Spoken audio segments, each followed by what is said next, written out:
అందరితో ఉంచుతాం. మమ్మల్ని మిక్కిలిగా ప్రేమించుతున్నటువంటి మా ప్రభువా, నీ నామానికి మహిమ కలుగును గాక. ఈ రాత్రి శుక్రవారం ఉపవాస కూడికలో చదవబడినటువంటి వాక్య భాగములో నుండి మీరు మాతో మాట్లాడండి. మమ్మల్ని బలపరచమని, నీ ఆత్మ స్వాధీనపరచుకోమని పరిశుద్ధుడు రక్షకుడైన యేసుక్రీస్తు నామం పేరట ప్రార్థించి వేడుకొనుచున్నాము తండ్రి. ఆమేన్. దేవునికి మహిమ కలుగును గాక. ప్రియులారా, చదవబడినటువంటి వాక్య భాగం ఈ మొదటి అధ్యాయంలో మనం గడిచిన ఈ యొక్క నూతన సంవత్సరంలో మొదటి సందేశాన్ని మనందరం విన్నాం. ఏంటి అంటే, దేవుడు పరలోక సంబంధమైనటువంటి ప్రతి ఆశీర్వాదాన్ని మనకి దాచి ఉంచాడు. ఈ రాత్రి కూడా దేవుడు ఈ ఎఫెసీ సంఘానికి అపోస్తలుడైనటువంటి పౌలు రాయబడినటువంటి 2వ అధ్యాయం 1వ వచనంలో మనము ఆ మాట చదివితే ఆయన అంటాడు కదా, మీ అపరాధముల చేతను పాపముల చేతను మీరు చచ్చిన వారై ఉండగా ఆయన మిమ్మును క్రీస్తుతో కూడా బ్రతికించెను. దేవుని స్తోత్రం కలుగును గాక. అక్కడ మాటను మనం అందరం కూడా అర్థం చేసుకోవాలి. ఆయన మిమ్మును క్రీస్తుతో కూడా బ్రతికించెను. ఎవరు బ్రతికించారు? ఆయన అంటే ఎవరు? తండ్రి అయినటువంటి దేవుడు. ఆయనే యెహోవా దేవుడుగా పిలువబడుతున్నాడు. ఆయన చేసినటువంటి మంచి పని ఏంటంటే, మనమంట మన అపరాధముల చేత, అపరాధం అంటే ఏంటి చెప్పాలి? అపరాధం అంటే ఏంటి? మనం చేసే అపరాధాలు ఏంటంటే, మనకు తెలిసి కూడా ఒక్కొక్కసారి ఏం చేస్తామంటే పాపం చేస్తుంటాం, అపరాధం చేస్తామని చెప్తూ ఉంటాం. అంటే మనకి ఉన్నటువంటి మన అపరాధాల చేతను పాపము చేత చచ్చిన వారై ఉండగా, మనిషి ఎప్పుడు చనిపోయాడో తెలుసా? మనిషి ఎప్పుడు చనిపోయాడంటే, మొట్టమొదటి ఆత్మీయ మరణాన్ని పొందుకున్న వ్యక్తి ఎవరంటే ఆదాము. దేవునికి స్తోత్రం కలుగును గాక. దేవుడు చెప్పాడు కదా ఏదోనో తోటలో ఆదాముతో ఏమన్నాడంటే, మొదటి ఈ తోట మధ్యలో ఉన్న చెట్లు ఫలము మీరు తినండి, కానీ మంచి చెడ్డలను తెలివించే ఫలం మీరు తిన్న ఎడల మీరు నిశ్చయముగా చచ్చిపోతారు. మొట్టమొదటి ఆజ్ఞ ఏంటంటే, మీరు ఆ చెట్టు ఫలము తినొద్దు. అంటే ఆ ఫలము తినొద్దని అంటే అందులో ఏముందంటే దేవుని ఆజ్ఞ మనకు కనిపిస్తుంది. ఈ దేవుని ఆజ్ఞను అతిక్రమించినటువంటి ఆదాము అప్పుడే చచ్చిపోయాడు మాట. దేవుని స్తోత్రం. అప్పుడు ఏమైంది తెలుసా? ఆదాము అవ్వల యొక్క వారు సిగ్గు తెలుసుకున్నారు, పాపము చేసి వారు ఆత్మీయ మరణాన్ని పొందుకున్నారు. అప్పుడే దేవుడు వారిని ఏదోను తోటలో నుండి వారిని బయటికి గెలిచేశాడు. దేవుని స్తోత్రం కలుగుతుంది. ఆదాము మొదలుకొని నేటి యేసుక్రీస్తు వరకు కూడా అందరూ కూడా పాపముల చేత అపరాధముల చేత చచ్చిన వారై ఉండగా, ఏమండి, ప్రభు అయిన యేసుక్రీస్తు యుక్త కాలం అందు మన కొరకు చనిపోయాడు. అయితే ఇక్కడ ఆయన మిమ్మల్ని క్రీస్తుతో కూడా బ్రతికించెను. దేవుని స్తోత్రం. మరణము ఆయనను బంధించుట అసాధ్యం. ఎవరిని? ప్రభు అయినటువంటి యేసుక్రీస్తుని. తండ్రి అయినటువంటి దేవుడు ఈ లోకంలో ఉన్నటువంటి ప్రతి మనుషుని ఆయన ప్రేమించాడు, ప్రతి మనుషుని ప్రేమించాడు. ఈరోజు యేసుప్రభుని ఒక కులానికే పరిమితం చేశారు, ఒక మతానికే పరిమితం చేశారు, కానీ ఒక దేశానికే పరిమితం చేశారు, కానీ యేసు ప్రభు వారు ఒక కులానికి, ఒక మతానికి, ఒక దేశానికి, ఒక రాష్ట్రానికి కాదు. ఆయన భూమి మీద యావత్తు ప్రజలందరికీ కూడా ఆయన దేవుడు. దేవుని స్తోత్రం కలుగును గాక. ఇది సత్యం. దేవుని స్తోత్రం. యేసు ప్రభు అందరికీ ప్రభువే. ఆయన సర్వమానవాళి కొరకు ప్రాణం పెట్టడానికి పంపబడినటువంటి వ్యక్తి ఆయన. ఇక్కడ తండ్రి కుమారుడైన యేసుక్రీస్తుని గురించి అపోస్తుడైనటువంటి పౌలు చెప్తున్న మాట ఏంటంటే, ఆయన ఏం చేసినట, క్రీస్తుతో కూడా మిమ్మును బ్రతికించను. మొదటి తిమోతి రాసిన పత్రిక 1వ అధ్యాయం 15వ వచనంలో మనకి ఈ మాట తెలుసు. ఏంటంటే, దేవుని కుమారుడి లోకానికి ఎందుకు వచ్చాడంటే, ఆయన పాపులను రక్షించడానికి లోకానికి వచ్చాడు. భూమి మీద పాపులు నీతిమంతులు అని యేసు ప్రభు వారు రాక మునుపు ఏ తేడా, అందరూ కూడా పాపం చేసేవాడు. నీతిమంతుడు ఒక్కడు లేడు. అయితే నీతిమంతులు లేనటువంటి ఈ భూమి మీద నీతిమంతులుగా చేయడానికి, యథార్థవంతులుగా చేయడానికి అది ఎవరి వలన సాధ్యమైందంటే ఒక యేసు ప్రభు ద్వారానే సాధ్యమైంది. యేసు ప్రభునందు విశ్వసించిన ప్రతి ఒక్కరు కూడా నీతిమంతులై ఉన్నారు. దేవునికి స్తోత్రం కలుగును గాక. అయితే ఇక్కడ అంటున్నాడు, ఈ భూమి మీద మానవుని యొక్క అపవిత్రత నుండి, అపరాధము నుండి, పాపము నుండి విడుదల చేయడానికి, ఆ పాపము యొక్క కట్ల నుండి విడుదల చేయడానికి, ఆ శాపము నుండి విడుదల చేయడానికి యేసు క్రీస్తు ఈ లోకానికి పంపబడ్డాడు. దేవుని స్తోత్రం కలుగును గాక. హల్లెలూయా. అందుకనే ఆయన ఏం చేశాడట, క్రీస్తుతో కూడా మనలను బ్రతికించాడు. క్రీస్తుతో ఎలా బ్రతికించాడు మాట చూద్దాం. యోహాను సువార్త 5:21 వచనంలో నేను చదువుతాను. ఇలాగూ రాయబడుతుంది, తండ్రి మృతులను ఎలాగు లేపి బ్రతికించును, అలాగనే కుమారుడు కూడా తనకిష్టం వచ్చిన వారిని బ్రతికించును. దేవునికి స్తోత్రం కలుగును గాక. హల్లెలూయా. ఇక్కడ రెండు విశేషాలు. తండ్రి చేసినటువంటి కార్యాలు కూడా కుమారుడు చేయించున్నాడు. తండ్రి అయినటువంటి దేవుడు ఎలాగైతే మృతులను బ్రతికించగలిగాడో, అలాగనే ఇక్కడ కుమారుడైన యేసుక్రీస్తు కూడా బ్రతికిస్తుంది. తండ్రి ఎవరు లేపాడు చెప్పగలమా? తండ్రి మృతులను కూడా లేపగలిగాడు. దేవుని స్తోత్రం కలుగును గాక. ప్రవక్తలు ఇక్కడ మనం ఒక మాట నేను చెప్తాను. ఏలియా సారేపతి విధవరాలు కుమారుడు చనిపోయినప్పుడు ఏలియా ప్రార్థన చేస్తే కుమారుడు బ్రతికాడు. మరలా మనం ఎలీషా కూడా ఒక కుమారుడు చనిపోతే ఆ కుమారుడు కూడా బ్రతికించాడు. ఇలాగ కొన్ని మనకు కనిపిస్తాయి. అలాగనే తండ్రి ఏ విధముగా మృతులను లేపి బ్రతికించాడో, తన కుమారుడట తనకిష్టమైన వారిని బ్రతికించాడు. దేవుని స్తోత్రం కలుగును గాక. మనందరికీ బాగా పరిచయం ఉన్నటువంటి కుటుంబం ఉంది బైబిల్లో. యేసు ప్రభుకి అతి సన్నిహితంగా ఉన్నటువంటి కుటుంబం ఎవరంటే మరియా, మార్త, లాజరు. ఈ ముగ్గురే కనపడతారు ఆ కుటుంబం, ఇంకా ఎవరుండరు. యేసు చేత ప్రేమింపబడినటువంటి కుటుంబం, వారు కూడా యేసును ప్రేమించేటటువంటి కుటుంబం. అందుకనే ఎక్కువ పర్యాయాలు యేసు ప్రభు వారు బేతనియా అనేటువంటి గ్రామం వెళ్ళేవాడు. ఎవరు వెళ్ళేవాడండి? బేతనియా. ఆ బేతనియా గ్రామంలోనే ఈ మరియా, మార్త, లాజరు ముగ్గురు ఉండేవారు.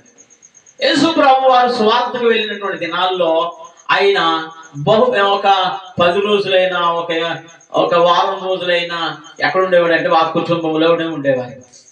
యేసు ప్రభు ఒక్కరు మాత్రమే కాదు, యేసు ప్రభుతో ఉన్నటువంటి ఈ 12 మంది శిష్యులు కూడా ఆయనతో ఉండేవారు. ఈ 12 మంది శిష్యులు యేసు ప్రభుని కలిపి వారు అద్భుతంగా వారికి పరిచర్య చేసేవారట. దేవుని స్తోత్రం కలుగును గాక. హల్లెలూయా. వీళ్ళ బట్టలు ఉతికేవారు, వీళ్ళకి ఏమన్నా వంటలు కలితే మంచి వంటలు వండేవారు, చక్కని భోజన పదార్థాలు పెట్టేవారు. అందుకని యేసు ప్రభు వారికి కూడా యేసు వారిని ప్రేమించడం, వారికి మంచి ఆతిథ్యం ఇవ్వడం బట్టి యేసు ప్రభు వారు కూడా ఆయన కుటుంబాన్ని ప్రేమించాడు. దేవుని స్తోత్రం కలుగునుగా. అటువంటి కుటుంబంలో ఒక రోజు ఏమైందంటే ఒక విషాదం జరిగింది. ఏంటంటే మరియా మార్తల యొక్క సహోదరుడు లాజరు చనిపోయాడు. దేవుని స్తోత్రం కలుగునుగా. ఆ సమయంలో యేసు ప్రభు అక్కడ లేదు, ఆయన వేరే చోట ఉంటే అప్పుడు యేసు ప్రభుకి వర్తమానం పంపారు. అయ్యా, నీవు ప్రేమించుచున్నటువంటి కుటుంబంలో ఒక్కడుగా ఉన్న లాజరు చనిపోయాడని వార్త విన్నప్పుడు యేసు ప్రభు వారు కూడా మాట విని ఆయన దుఃఖించాడు. సుమారు 3 రోజులు అయిపోయింది, కానీ ఆ 3 రోజులు కూడా ఆ దేహాన్ని ఉంచలేదు, కానీ సమాధి చేశారు. 4వ రోజున యేసు ప్రభు ఎక్కడికి వచ్చాడంటే మరియా మార్తల యొక్క ఇంటికి వచ్చాడు. అప్పుడు యేసు ప్రభు వస్తున్నాడన్న విషయాన్ని విని ఎదుర్కొని మారుతుంటది, నీవు గాని ఇక్కడ నా సహోదరుడు చనిపోయాడు, బ్రతుకుండును. అప్పుడు యేసు ప్రభు ఒక మాట అంటాడు. ఏమంటాడు తెలుసా? ఆయన నా యందు విశ్వాసం వచ్చిన వాడు. ఈ మాట జాగ్రత్తగా అర్థం చేసుకోవాలి. నా యందు విశ్వాసం వచ్చిన వాడు చనిపోయినా వాడు తిరిగి బ్రతుకుతాడు అన్నాడు. దేవుని స్తోత్రం కలుగునుగా. హల్లెలూయా. మార్త అనుకుంటుంది, అవును ప్రభుని అంత విశ్వాసం వచ్చినప్పుడు బ్రతుకుతాడు, మృతుల పునరుత్థానం వచ్చినప్పుడు జరుగుద్ది అని అనుకున్నాను. కానీ యేసు ప్రభు ఇప్పుడే నువ్వు నమ్మితే ఆయన మహిమను నీవు చూస్తావు. ఆ మృతుడుగా ఉన్నటువంటి లాజరు, చనిపోయిన లాజరు, సమాధి చేయబడిన లాజరు, 4వ రోజున యేసు ప్రభు లాజరుని పేరు పెట్టి పిలిచాడు. వెంటనే లాజరు ఏం చేశాడని దిగ్గున లేచి వచ్చాడు. దేవునికి స్తోత్రం కలుగునుగా. హల్లెలూయా. అందుకని ఆయన కట మృతులను ఆయన తనకి ఇష్టమైనటువంటి వాడిని. నువ్వు దేవుడి సన్నిధిలో ఒక నీతిగాను యథార్థంగాను మంచి భక్తి కలిగి ఉంటే దేవుడు నిన్ను చనిపోయిన నీ స్థితి నుండి మరలా తిరిగి ఆయన నిన్ను లేపుతాడు, బ్రతికిస్తాడు. దేవుని స్తోత్రం. అందుకనే మనం చాలా మంది చెప్తారు, అందరికి దగ్గర వచ్చేస్తున్నాయి, ఏంటో ఒకరు తగ్గితే మీకు అందరు దగ్గర. దేవుని స్తోత్రం.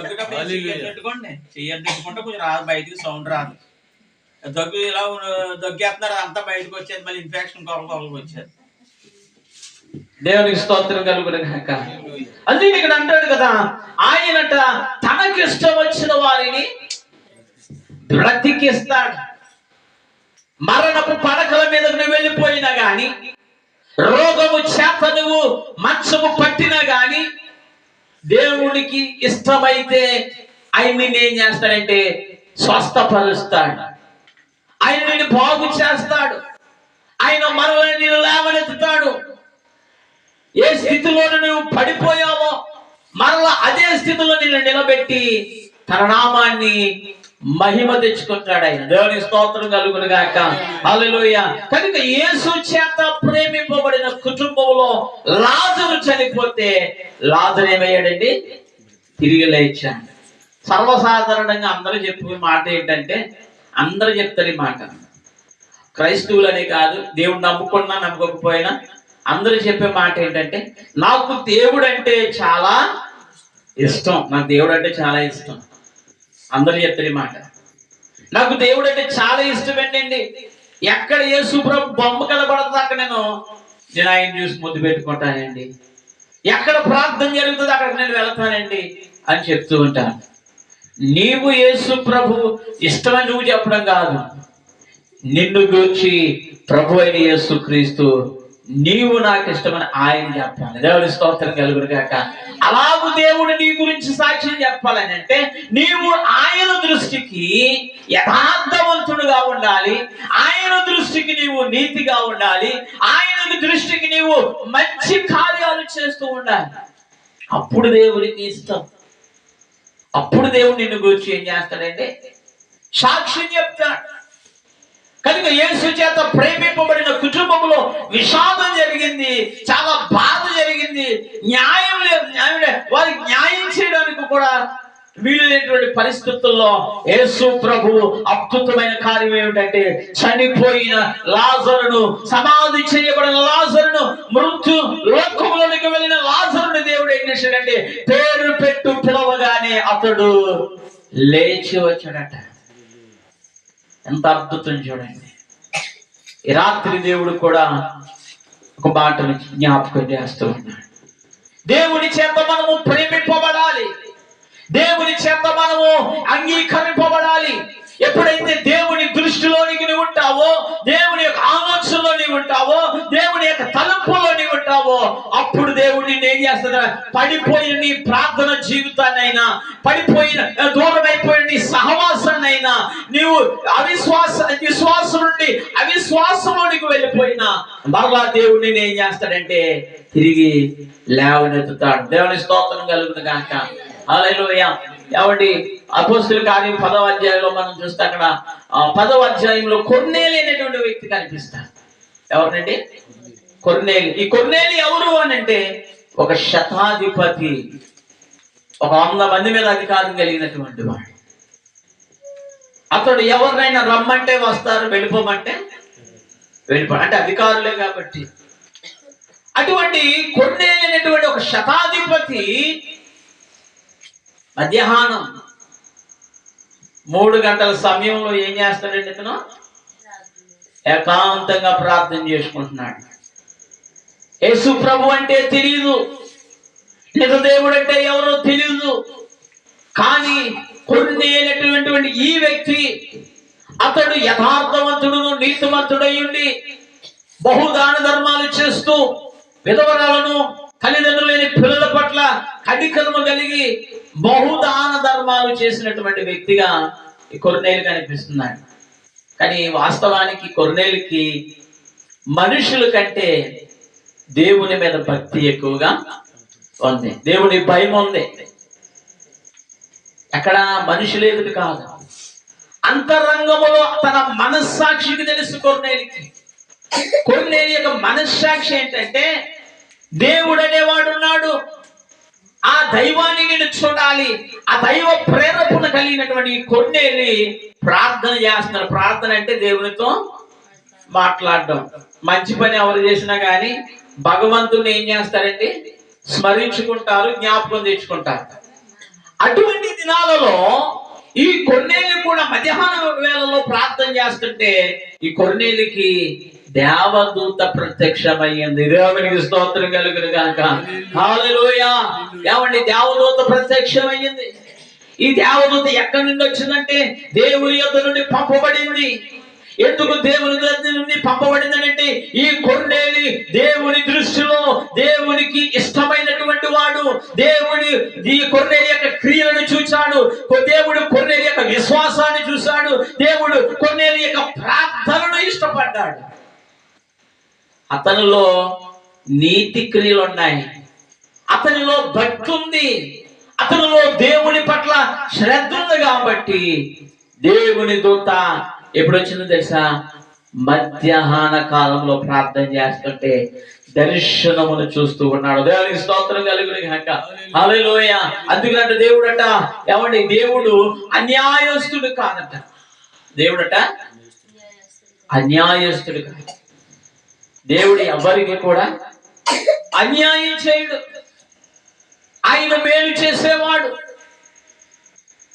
ఎవరైతే హృదయమందు సద్భక్తి కలిగి నీతి క్రియలు చేయించు, మంచి పనులు చేయించు, దేవుని యందు భక్తి కలిగి విశ్వాసం ఇచ్చిన వారికి దేవుడు తప్పనిసరిగా తన దర్శనాన్ని ఇస్తాడు.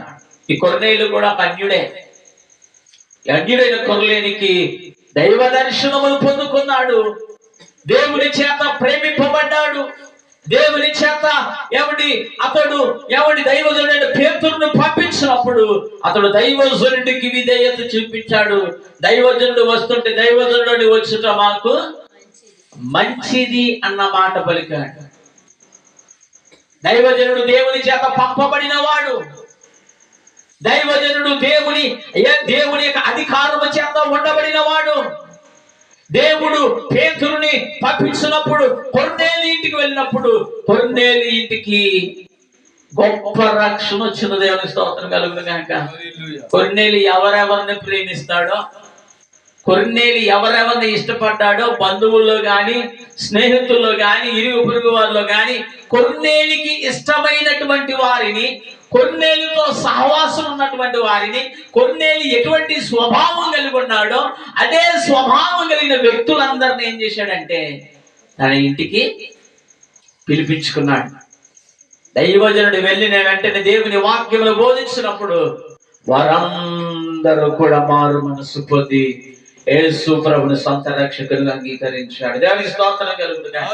అంటే క్రీస్తు చేత కూడా వారు ఏం చేయబడ్డారు? లేపబడమే కాదు, వారు కూడా ప్రభువులో గొప్ప రక్షణలో వారు నడిపింపబడ్డారు. రక్షణ అంటే ఏంటి? పాత స్వభావాన్ని విడిచిపెట్టి, అపరాధాలను విడిచిపెట్టి, పాపములను విడిచిపెట్టి మరలా తిరిగి బ్రతికించడం. క్రీస్తుతో కూడా లేపబడడం అంటే యేసు ప్రభుని ఎవరైతే సొంత రక్షకునిగా అంగీకరిస్తారో, ఎవరైతే ఆయనను చేర్చుకుంటారో, ఎవరైతే ఆయన ఒప్పుకుని వారి పాపములు విడిచిపెడతారో వారు క్రీస్తుతో కూడా లేపబడిన వారు. గలతీ రాసిన పత్రికలు అంటది కదా, మీరు క్రీస్తుతో కూడా లేపబడిన వారైతే పైనున్న వాటినే మీరు వెదకండి. పైన ఏముంది? దేవుని యొక్క సింహాసనం ఉంది. పైన ఏముంది? దేవుని రాజ్యం ఉంది. నిత్యము వేవేల కోట్ల దేవదూతలతో ఆయన పరిశుద్ధులని దూతగాన ప్రతిగానములతో పొగడబడుతున్నటువంటి దేవుడు తండ్రి కుడి పార్శ్వాన్ని కూర్చున్నాడు. నువ్వు క్రీస్తుతో లేపబడినట్లయితే పై ఉన్న వాటి మీద మనసు పెట్టు, కింద ఉన్న వాటి మీద మనసు పెట్టు. కింద ఉన్నవన్నీ ఒక రోజు అంటే ఇవన్నీ కూడా ఏమైపోతాయి? గతించిపోతాయి, మాయమైపోతాయి. నువ్వు సంపాదించుకున్న ఆస్తి నీతో రాదు, డబ్బు నీతో రాదు, పదవులు నీతో రావు, ఐశ్వర్యము నీతో రాదు, పేరుతో నీతో రాదు, లోకంలో ఏది నీతో కూడా రాదు. కానీ యేసు క్రీస్తు రక్తము చేత కడగబడినటువంటి నీవు క్రీస్తు యొక్క రాజ్యములో శాశ్వత కాలంలో ఉండిపోతావు. అది పరలోక రాజ్యము, అది ఎప్పటికీ తీసివేయబడదు. ఈ లోకం గతించిపోయే రోజులు దగ్గర పడ్డాయి. ప్రేమ దేవుడు బిడ్డలారా గమనించండి. కనుక ఇక్కడ అంటాడు కదా అపోస్తలుడైన పౌలు ఈ ఎఫెసు సంఘానికి అంటాడు, ఇదిగో మీ అపరాధములు పాపముల చేత మీరు చచ్చిన వారై ఉండగా ఆయన మిమ్మల్ని క్రీస్తుతో కూడా బ్రతికించాడు. ఏం చేశాడట? ఆయన బ్రతికించాడు. ఆయన మనల్ని అద్భుతంగా బ్రతికించాడు. ఆయన విశ్వాసం ఉంచడం వలన మనం బ్రతికింపబడ్డాం. అందుకని ఇంత గొప్ప రక్షణ మనం ఏం చేయాలి? ఎవరు ఏం చేయాలి? కాపాడుకోవాలి. కాపాడుకోకపోతే మనకి ఏమండి దేవుని సన్నిధిలో మనము ఆయన కార్యాలను మనం చూడలేము. దేవుని స్తోత్రం కలుగును గాక. అందుకే ప్రియమైన దేవుని బిడ్డలారా, రోమీయులకు రాసినటువంటి పత్రిక 8వ అధ్యాయం 2వ వచనాన్ని ఒకసారి చదువుదాం. క్రీస్తుతో కూడా లేపబడినటువంటి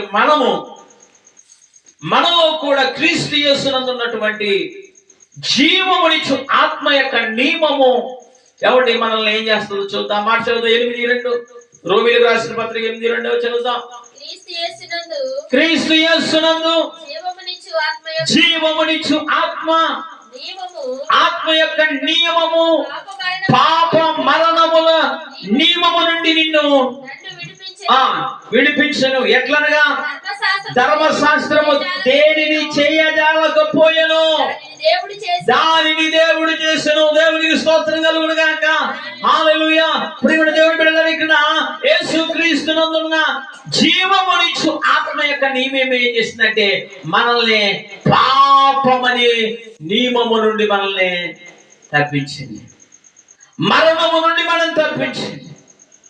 ఆయన కృప చేతనే మనం రక్షింపబడ్డాము, కానీ మన భక్తి చేత మనం రక్షింపబడలేము. ధర్మశాస్త్రం ఏం చెప్తుంది? ధర్మశాస్త్రం ఇందులో రాయబడిన దేవుని 10 ఆజ్ఞలు నిర్మగ్నంలో 20 ఆజ్ఞలు ఉన్నాయి. ధర్మశాస్త్రము వలన ఏ మనుషుడు పరిశుద్ధుడు అవ్వలేడు. ధర్మశాస్త్రం ఏ మనిషిని పాపం నుండి విడుదల ఇవ్వలేకపోతుంది. కానీ యేసు ప్రభు యొక్క కృప ఈరోజు మనల్ని ఏం చేసిందంటే రక్షింపబడ్డా. మనం ఎలా రక్షింపబడ్డాం? కేవలము ఆయన కనికరము మాత్రమే. మనము ఆయన దయ వలనే రక్షింపబడ్డాం. మన సొంత భక్తి చేత కాదు, మన శక్తి చేత కాదు, మనము దేవుని కృప వలన రక్షింపబడ్డాం. దేవునికి స్తోత్రం కలుగును గాక. అందుకు ప్రియమైన దేవుని బిడ్డలారా, ఎఫెసీయులకు రాసిన పత్రిక 2వ అధ్యాయం 5వ వచనం నుండి 6వ వచనం వరకు చదివితే, క్రీస్తు యేసునందు ఆయన మనకు చేసిన ఉపకారము ద్వారా అత్యధికమైన తన కృపమైశ్వర్యములో రాబో యుగములలో కనపరుషు నిమిత్తము.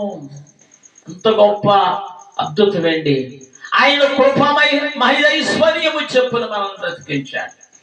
కృప అనేది ఒక దానం. ఏంటండి? దానం. ఆయన కృప ద్వారా మనకి ఏం చేశాడు? దానం చేశాడు.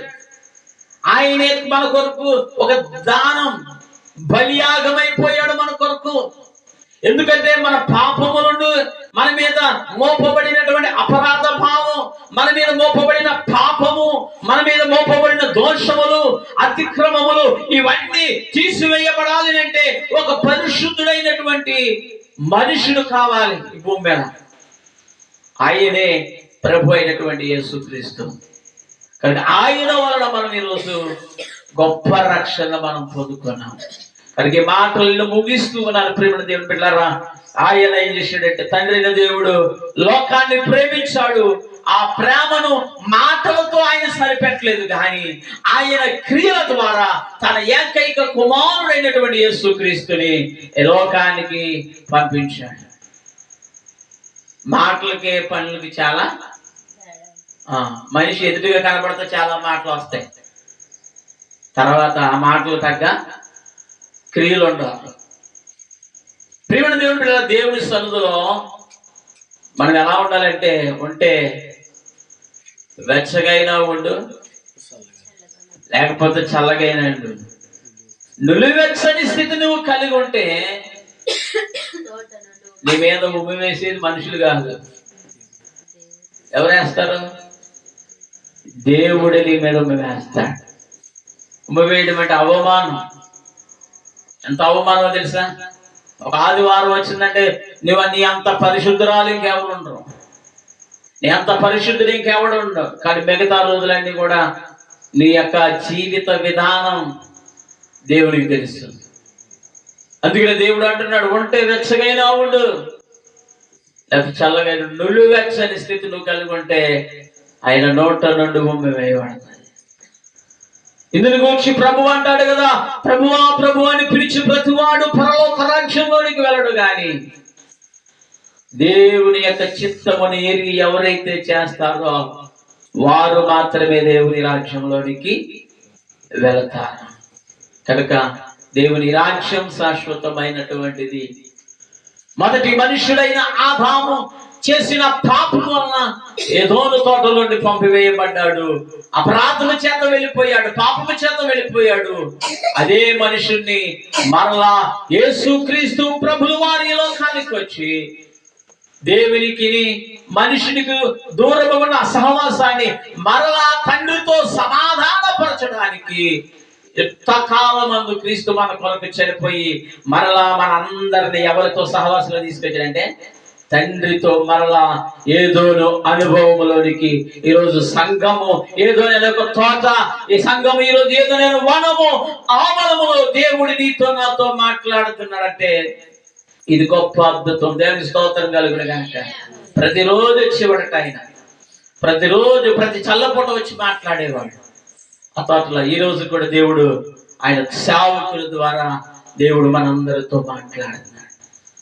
ఆ మొదటి సహవాసం, ఆ మొదటి ప్రేమను దేవుడు మరలా దేవుడి యొద్దకు మనం నడిపింపబడ్డామంటే కేవలం యేసుక్రీస్తు ప్రభుల వారే.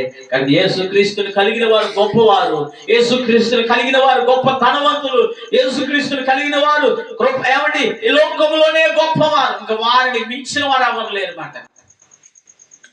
ఆయన కలిగిన వారి దేవదూతల కంటే గొప్పవారు. దేవదూతలకు లేనటువంటి గొప్ప భాగ్యాన్ని దేవుడు మనకిచ్చాడు. దేవదూతల్ని పరిచారకులుగా మనకిచ్చాడు. మనకు పరిచర్య చేయడానికి, ఉపకారం చేయడానికి దేవుడు దేవదూతలు మనకు ఆజ్ఞాపించాడట. ఎంత అదృష్టవంతులు పెట్టుకో. కంటికి కనబడినటువంటి దేవదూతలకు మన పరిచర్య చేస్తూ ఉన్నాయి. నీ ప్రయాణంలో నీకు తోడుగా ఉంటున్నాయి. నువ్వు పడుకున్నప్పుడు నువ్వు తోడుగా ఉంటున్నాయి. నీ చేసే పనిపాటుల్లో నీకు తోడుగా ఉంటున్నాయి. అదంతా దేవుడు మనకిచ్చినటువంటి కృపా మహేశ్వర్యం. ఈరోజు ఆ కృపా మహేశ్వర్యంలో నీవు నేను ఉండాలని నేను తెలియజేస్తూ ఈ మాటలు ముగిస్తూ ఉన్నాను. తలలో వంచుదాం, ప్రార్థన చేసుకుందాం. ప్రేమ సహోదరుడా, సహోదరి, తండ్రి అయినటువంటి దేవుడు ఈ లోకంలో ఉన్నటువంటి మనుషులందరినీ కూడా ఆయన ప్రేమించాడు. ఆయన ప్రేమ గొప్పది. ఆ ప్రేమను మనం మర్చిపోకూడదు. మనుషుల ప్రేమ దేవుని ప్రేమకి చాలా వ్యత్యాసం ఉంది. నువ్వేదైనా ఇస్తే నిన్ను ప్రేమిస్తాను, నీ దగ్గర ఏదైనా ఉంటే నిన్ను ప్రేమిస్తాను. నీ దగ్గర ఏమీ లేకపోతే నీ దగ్గరకు రాదు, నేను ప్రేమించను. కానీ నీ దగ్గర ఏమి ఉన్నా లేకపోయినా కానీ నా యేసయ్య మాత్రం నిన్ను ఎప్పుడూ ప్రేమిస్తూ ఉంటాడు. అనారోగ్యం ఉన్నప్పుడు నిన్ను ప్రేమిస్తాడు, బలహీనతలో ఉన్న నిన్ను ప్రేమిస్తాడు, ఐశ్వర్యవంతురాలుగా ఉన్న నిన్ను ప్రేమిస్తాడు. ఆయన ప్రేమ ఎప్పుడు కూడా మారనటువంటిది.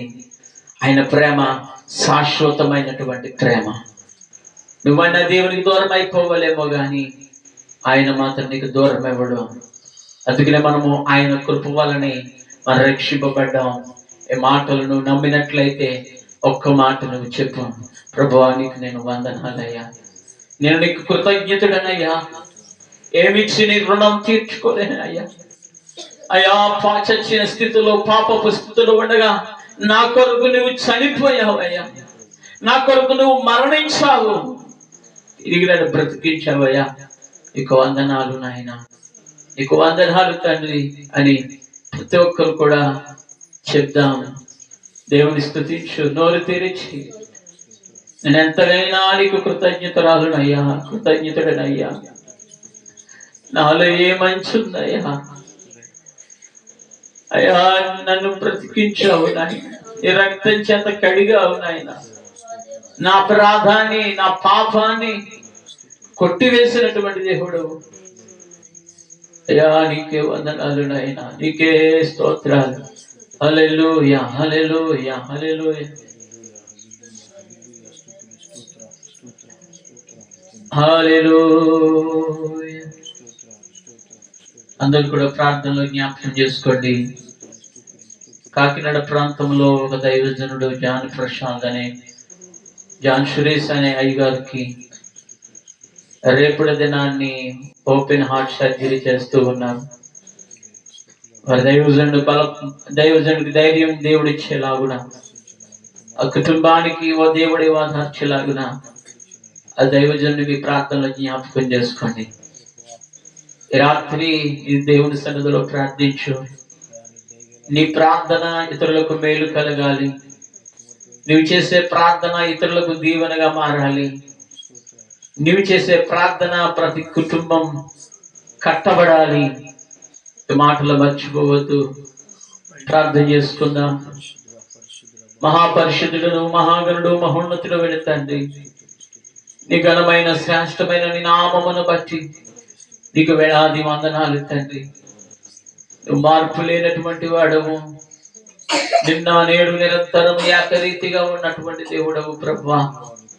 ఈ రాత్రి ప్రభువా, ఈ వాక్కు ద్వారా నువ్వు మాతో మాట్లాడడం అయ్యా, నువ్వు మాట్లాడిన ప్రతి మాట నన్ను ఎంతగానో బలపరిచింది అయ్యా. నీ మాట చేత నేను బలవంతుడు, ఒక బలమైన వ్యక్తిగా నేను ఉన్నాను ప్రభువా. ఎన్నిక లేనటువంటి వాడిని, ఏ యోగ్యత లేనటువంటి వాడిని, ఏ అర్హత లేనటువంటి వాడిని తండ్రి. అయితే నువ్వు నన్ను ప్రేమించావు, నన్ను రక్షించావు, నన్ను కాపాడావు నాయన. నీకు వందనాలు చెల్లిస్తూ ఉన్నాను అయ్యా. ఇదిగో నాయన, ఇంతవరకు నీ బిడ్డలు నీ మాటలు విన్నారు నాయన. వారి హృదయాలలో ఆ వాక్యమును ముద్రించండి నాయన. నీ బిడ్డలను బలపరచండి ప్రభువా. ప్రతి శోధనను తొలగించండి, ప్రతి అడ్డులను తొలగించండి, ప్రతి ఆటంకాలను తొలగించండి అయ్యా. ఆయన రోగులుగా ఉన్న వారిని స్వస్థపరచండి నాయన. అపవాది యొక్క తంత్రాలు లయపరచండి అయ్యా. ఈ బేతేలు ప్రార్థనా మందిరం అనేకులకు ఆశీర్వాదకరముగా ఉండును గాక, అనేకులకు దీవెనకరముగా ఉండును గాక. ఈ గ్రామమునకే గొప్ప రక్షణగా ఉండును గాక తండ్రి. ఆ గ్రామాన్ని, గ్రామ సరిహద్దులను విశాలపరచండి ప్రభా. రక్షణ లేని కుటుంబాలకు రక్షణ, మారు మనసు లేని కుటుంబాలకు మారు మనసు, నెమ్మది లేని వారికి నెమ్మది, సమాధానము లేని వారికి సమాధానము దయచేయండి అయ్యా. త్రాగుబోతులను మార్చండి అయ్యా, యవన బిడ్డలను మార్చండి అయ్యా, యవన స్త్రీలను యవన పురుషులను మార్చండి అయ్యా. పాపము నుండి విడుదల దయచేయండి అయ్యా. మా గ్రామం అంతటి మీద, ప్రతి కుటుంబం, ప్రతి గృహం మీద ఆశీర్వాదం ఉండదు గాక. అట్టి దీవెన దయచేయండి అయ్యా. ఈ దీన సేవకునైనా నన్ను జ్ఞాపకం చేసుకుని ఈ రాత్రి నన్ను బలపరుచినందుకు ఇక వందనాలు తెలియజేస్తూ ఉన్నాను అయ్యా. మా దైవజనులు జాన్ సురేష్ గారిని బట్టి మీకు వందనాలు అయ్యా. ఇదిగో నాయన, చిన్న వయసులోని ప్రభువా మరి ఆటలో ఉన్నటువంటి హోల్స్ నాయన అయ్యా, ఓపెన్ సర్జరీ చేస్తూ ఉండగా ఆ పరమ వైద్యులకు నీవు, పరమ డాక్టర్ నీవు తండ్రి. మీరు తోడుగా ఉండండి. దైవజనుని దీవించండి, కుటుంబాన్ని దీవించండి అయ్యా. నీ కృపలో బలపరచమని అయ్యా. ఇదిగో నాయన, ఇంతవరకు మమ్మల్ని నడిపించాం, మీకు వందనాలు చెల్లిస్తూ మహిమయు ఘనతయు ప్రభావం మీరు పొందుకోమని నా ప్రభుడు రక్షకుడైన యేసుక్రీస్తు నామం పేరట ప్రార్థించి వేడుకొనుచున్నాము తండ్రి.